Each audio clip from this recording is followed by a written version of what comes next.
প্রিয় ফেসবুকের বন্ধুরা, আসসালামু আলাইকুম। সবাই শুভেচ্ছা নেবেন। তো কল্পনা আপা আসছে আমার এখানে, তার ডাক নাম কলি। তার এই যে ফেসবুক আইডি,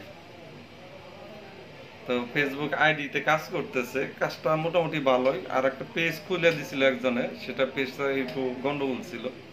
আজকে নতুন করে আর একটা পেজ আমি তার খুলে দিলাম খুব প্রফেশনাল ভাবে। তো সবাই তার পেজে যাবেন। পেজের নামটা ওনার কাছেই শোনেন। আপা আসসালামু আলাইকুম। আসসালামু আলাইকুম। ওয়ালাইকুম আসসালাম। জি, ভালো আছেন আপনারা? হ্যাঁ। তো আমার আসলে পেজটা অনেক আগে আমি মনিটেশন পাইছি বা স্টার পাইছি, আসলে অনেক শ্রম দিছি, কিন্তু তাই আজকে ভাইয়াকে দেখাতে আসছি যে একটু দেখেন ঠিকঠাক আছে কিনা, ঠিকঠাক করে দেন। তো আমার পেজটার নাম হলো এই কলি মাল্টিমিডিয়া একটা, আর আজকে একটা আমি পেজ খুলে নিলাম ওইটার পরিবর্তে, যে টিয়া ব্লগ। এই টিয়া ব্লগটা খুললাম। আপনারা সবাই একটা আমাকে কমেন্ট করবেন, আমাকে সাপোর্ট করবেন। আমি কাজ করি কিরকম? আর স্বপন ভাইয়া, হ্যাঁ, সে তো আলহামদুলিল্লাহ একজন প্রফেশনাল, একজন ভালো একজন মানুষ। আর এটা তো মানে তুলনা নাই, অনেক ভালো কাজ করে ফেসবুকে, আর ভালো ব্লগের কাজগুলাও করে। আপনারা সবাই আসবেন, অবশ্যই পেজের কাজগুলা ঠিকঠাক করে দিবে। আর ফেসবুক যদি কোনো সমস্যা থাকে অবশ্যই চলে আসবেন দ্রুত, ভাইয়া সম্পূর্ণ আপনাদের ঠিকঠাক করে দিবে, সমস্যা নাই। আপনাদের সবাইকে মানে আমন্ত্রণ রইল, দাওয়াত রইল, সবাই চলে আসবেন এখানে।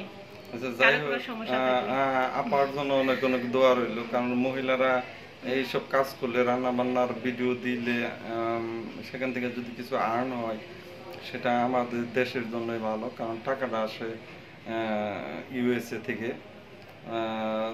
আমি ফেসবুকে আইটি সেকশনে কাজ করি। ফেসবুকের এবং ইউটিউবের যে কোনো সমস্যায় আমার কাছে আসতে পারে। আমার সবার বাস স্ট্যান্ডে অন্ধ মার্কেটে আমার অফিস, 103 নম্বর দোকান। তো আমার প্রতিষ্ঠানের নাম বাদন মাল্টিমিডিয়া। যাই হোক, কলিয়া পার্টসে অনেক দিন ধরে কাজ করতেছিল, কিন্তু তার আইডি পেজ কোনোটা গ্রোথ হইতেছিল না, ভিউ নাই। তো একটু অনেক ঝামেলাও ছিল। এই জন্য নতুন একটা পেজ তাকে খুলে দিলাম। আমি খুলে দেওয়ার পক্ষে না, কারণ পুরাতন পেজে কাজ করা উচিত, কিন্তু সে কোনো মতে রাজি না যে নতুন পেজ করলো।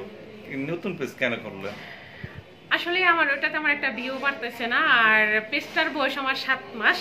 আর ওইভাবে মানে আমি এগিয়ে মানে যেতে পারছি না, মনে হচ্ছে আমার ফ্লো বাড়তেছে না, ভিউ বাড়তেছে না, ফ্রেন্ড মানে যতই হোক আমার ভিউ বাড়ছে না। তাই আমার একটা কনফিডেন্স যে না, আমি এটাতে মানে এগিয়ে যেতে পারবো না। সেজন্য আমি একটা নতুন পেজ দাদাকে দিয়ে খুললাম, যে আমাকে একটা নতুন পেজ খুলে দেন। তো অনেক আমাকে মানা করছিল ভাইয়া যে খোলার দরকার নেই, কিন্তু আমি আসলে ধৈর্য ধরতে পারতেছি না। তারপরও আমি একটা টিয়া ব্লগ, এটা আমি একটা নতুন পেজ খুললাম। তো সবাই আমাকে একটু সাপোর্ট করবেন। যাই হোক, এটা ভালোই। মানে অনেক মানুষ অনেকভাবে ঠকাইছে। আর আরও কিছু সমস্যা ছিল। সমস্যা মানে তার আইডির পাসওয়ার্ড ছিল না, তারপরে জিমেলের পাসওয়ার্ড ছিল না। আরেকজন যদি খুলে রাখছে, সে পাসওয়ার্ড রেখে দিছে। তো আমরা চেঞ্জ করার চেষ্টা করছি। যাই হোক, এখন ভালো ইনশাল্লাহ। দোয়া রাখবেন, কারণ এই 24 ঘন্টার ভিতরে যদি আবার চেঞ্জ করে হলাই, সেটা কিন্তু আমি দেই না। কারণ 24-48 ঘন্টা ভিতরে ফেসবুক আইডি বা পেজ বা ইউটিউবের যে জিমেল থাকে, সেই জিমেলটা চেঞ্জ করা যায়। যাই হোক, ভালো থাকবেন সবাই। আমার জন্য ভালোবাসা রইল। আর আগামীকাল ভিডিও বানাইতে যাইতেছি, কলিয়া পাওয়া যাইতেছি ভিডিও বানাইতে। সবার জন্য অনেক অনেক দোয়া এবং ভালোবাসা রইল। আল্লাহ হাফেজ।